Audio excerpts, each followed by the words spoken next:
Division by 1. Do you sense the immanence of something potent hovering just at the edge of the time frame you currently occupy?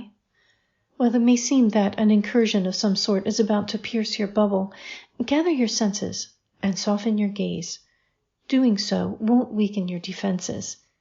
What you sense is more in your own hands than you might think. By opening the tiniest bit, you can receive a critical thunderbolt of cosmic proportions. Your higher knowing is well aware of your circumstances. Your inner faculties of wisdom and strength, far from being ruthless, are prepared to administer a blast of light that may shatter a comfortable situation, but will not utterly destroy you. A little piece of space grants a whole new dimension of understanding. The time is coming to release the light you hold. Acknowledge your feelings about who you are, and know that what is to be revealed by your own hands shifts promise closer to tangible reality. Strengthen your position in regard to what you have to say by remaining stoic. Right now, you have more power in silent observation, patient contemplation, than you do in decisive declarations about the way things are or how they ought to be. You are being called upon to deliver a surgical strike, one that severs the nonsense from the sense, the illusion from the truth beneath and behind it. Movement into that now will waver. You can't afford to misapply your effectiveness. More than you can yet see rides on the efficacy of your next move. Everywhere this is in the air. The subtle senses will pick it up, while the gross ego will likely miss it. Have you sated your ego self with assurances that it will feast upon its own remains in the time that lay on the other side of a shining moment? Arguments aside, it can be a tricky conversation to have with oneself. Listen. There is nothing that you can do now that will magnify the satisfaction you are set to enjoy. Your best action now is steady, solid presence. Extraneous shows of knowledge and might are only going to pull you out of a right road of true authority, strength, and fortitude. You can't afford to lose even a bit of that, so deny yourself any indulgence in distractions that draw from you your integrating factors of wisdom, power, vision, and truth. Somewhere at the base level, the core trait that binds these into unified presence is love. You're about to find out how brilliant love's austere face can be. Settle into place and ready yourself. You might not think that love can hold even more secrets. Dare you dive into the yet undiscovered space where more of its treasure waits to be found? Honor the feelings that arise as you consider the implications of this. Look at your reflection as you move in tandem with another in a shared space of encounter, be that by will or by chance. Were you aware of what you have carried on your own countenance, how you bear your personal power, how you react in the face of another's inconsolable need to know love?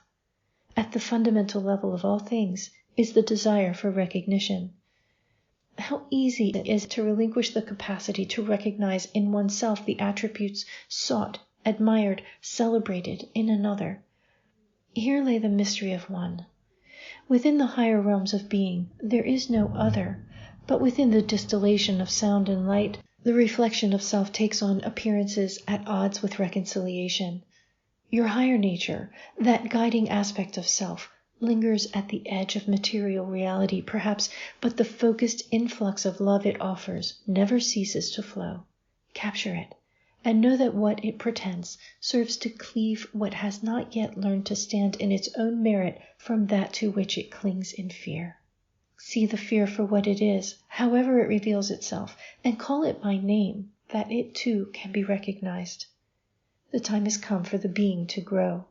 The single encapsulation of love of other must eventually become love of self. Separation presents an odd paradox then, but farewells have a surprise of their own to give. Forces beyond the willing control of mind follow a course set by an intelligence immense and incomprehensible. That is, when clinging to truths, half-truths, and lies has skewered your vision to the point that you can't see what's right in front of you. How well you trust the action that seems to divide you from yourself will determine how gracefully your vision adjusts to an altered space of interiorized comprehension. A codependent habit of heart can disguise itself when proximity blurs the edges. Actualized fragments of oversoul too closely bound to another can easily slip into hazy relinquishment of selfhood. In a nebulous environment where the light of truth becomes diffused through particulate screens of illusory projection, finding something solid to believe in can help you feel like you're not getting lost. Acknowledge that, but also dare to avail yourself to what seeks to penetrate into your comfortable space of self-knowing. Severed from identification with what is not one's own self, you can better register the reflection as another expression of self. Reality's incursion into your knowing may seem to divide you from the love you identify with. In truth, it gives you more space in which to fully appreciate the treasure that had been hidden. The pain of separation, whether it is from another or from your own tightly held ideals, will dissipate in the revelation that follows. Give yourself the space to find your balance so that you can cradle the nascent light unveiling. This week's contemplation from the pages of Opalescence. You are eternal and imaginary. You are nothing and everything. You are what has not yet become, and you are the knower of all which is knowable, the creator of all that is creatable, and the beer of all possibility. In fact, there is nothing that you are not. There is nothing that you have not been, and nothing that you cannot yet be. Thank you for listening. If you like this channel, please be sure to like and subscribe and hit the notification bell so you can keep up with all the new videos that come out. I thank you all for your kind support, and if you are interested in helping this channel along, please visit coffee.com/divine9 where you can buy a coffee or subscribe for monthly support.